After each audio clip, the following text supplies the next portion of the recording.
Thank you so much for tuning in today to the Meta Lifestyle Magazine show, the source for enhancing, impacting, and transforming lifestyles. I am your host, Karina Felix, and I have with me Miss Nandini.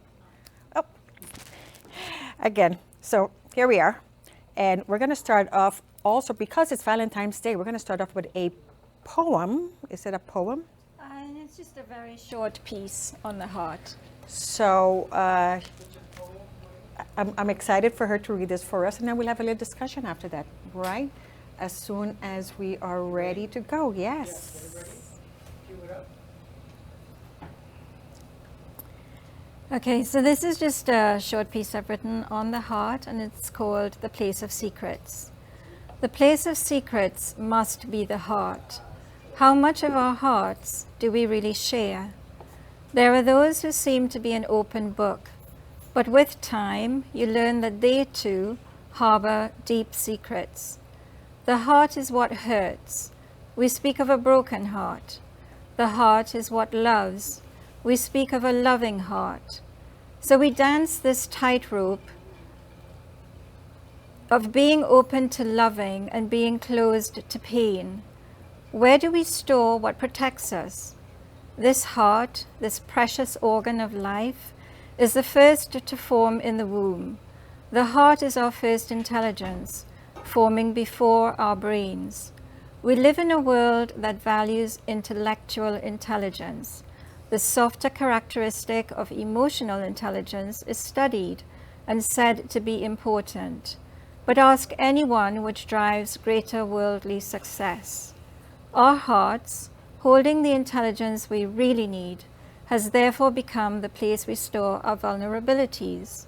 It is our place of secrets, to be shared only when we can trust, but never to be fully opened to the world. That is beautiful. Thank you so much for sharing. So tell us what inspired you to write that. I'm actually part of a writing group, and every time we meet, we just do little prompts, and it must have been last Valentine's Day, I can't remember, and so we were obviously writing on the heart. And those were the words that came to me. There's no preparation when these prompts are done. I know. You simply write what comes to you. So those were the words that came.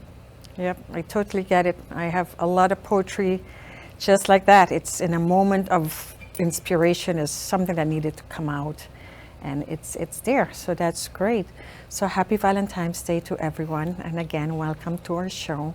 We have a fun show today, and I don't know, you have any thoughts on Valentine's? I know we were talking about, you said what a heart wants and the secrets. What's the meaning and the background of that to you? I guess, we always talk about our hearts while we're really focused on our brains. True. We live in a very masculine world. That's the reality that we are in. And the more feminine aspect of living from the heart is something that we've lost. And perhaps that is why many times we just carry a very heavy heart. And I guess that's what those words seem to portray the more that I read it. It's that place where we keep everything that is so secret to us. And although we may share some of those secrets, there are some things that our heart holds that it's only for us. And the more we share what is in our hearts, I think the better this world would be. If we lived from the hearts, we live too much from the brains. And I think that is what we need to change as the feminine energy comes in.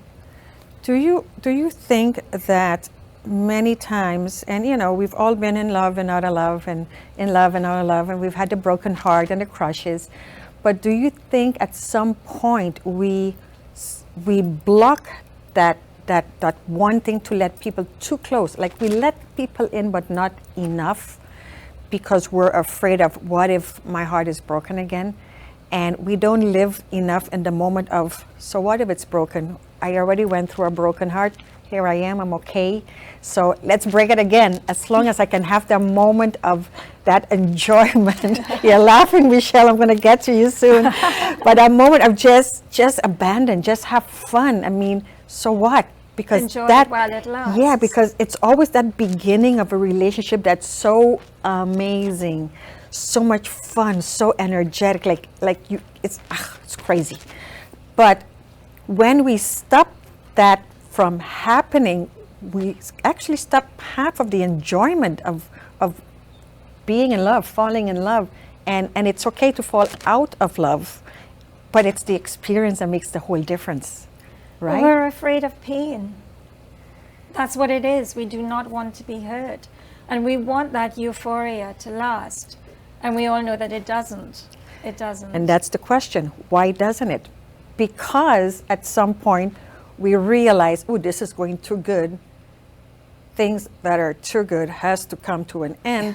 So we kind of sabotage ourselves. We do that a lot. And we, many people would sabotage and say, well, before I get hurt, I'll back out or I'll create a situation. And sometimes it becomes subconscious because it's such a habit of saying, before it goes there, I'm out.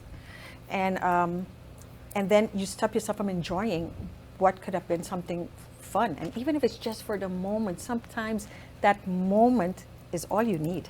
Sometimes that moment is just whatever that catalyst you need to get you to that next level, right? To jump out of that comfort zone. But, I was just speaking, Karina, I'm just thinking about what you said about why the euphoria does not last. And coming back to the place of secrets, is it that we are not willing and vulnerable enough to share the reality of ourselves, everything that we've been through in our lives with the people who are closest to us? And it is because of that we don't accept that perhaps in sharing the depth of what we are would actually enhance our relationships. Maybe that's a difficult step for us to take. You said the right word. You said vulnerable. We don't know how to be vulnerable no more. We're afraid of being shamed. We're afraid of judgment. We're afraid of being ridiculed, laughed at, whatever that is. We're so concerned with everyone else's opinion and judgment that we stop ourselves from just being you and just being your true, authentic self. We stop being true and authentic because we just want to fit in with what everyone else expects from us. I was just about to say that we have to understand just how much we are conditioned. You look at movies and there's always this happy ending, and we're told that romance and love has to be a certain way. Correct. And when things don't work out that way for us, we feel like we're a failure. Right. And where are we storing all of that? We're storing it in here. True. And that becomes the secret.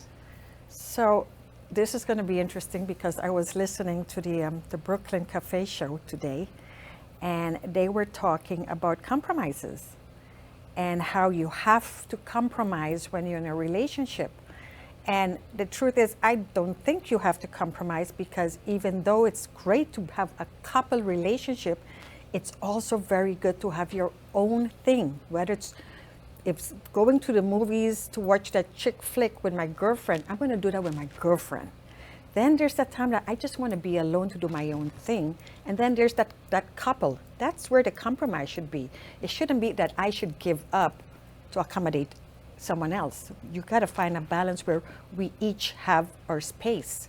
You should be able to go hang with your friends, and the guy should go have drinks and watch sports with his guys on a Sunday afternoon. That should be okay. We shouldn't always have to give up, because the minute that word give up shows up, resentment goes with that. Right? So very true. And I think for us women, because we've been conditioned to always be available, yes, to always be the giver, yes, to always be the carer, yes, and that is what is expected of us. And it's yes, very, very difficult for us to draw the boundaries and Yes. say, this is my time, Yes. this is my space, this is what I need to do right now. You know, don't keep expecting me to be available whenever you think that I need to be available to you, and I return that Right. to you. Right. You know, Yes. we just have to change the way that we perceive relationships. We've been conditioned to think of them in a Yes. certain way. And you know, and boundaries. We have such an issue with boundaries. We don't know how to create boundaries to make sure everyone gets their space, and especially for young couples and there's kids. You know, now the kids is pulling here, and your friends are pulling, and the spouse is pulling, and parents. There's so much going on. There's so many moving parts. So you do have to find that space where you could dedicate without feeling guilty of taking time for yourself, which is, again, one of those things again. Today is the day of love, and what is the most important love that we can have? Love of the self. Yes. If we're not able to love ourselves, we're not able to love anybody else. Don't forget to follow, like, and subscribe to my channel Dr. Karina Felix for more videos.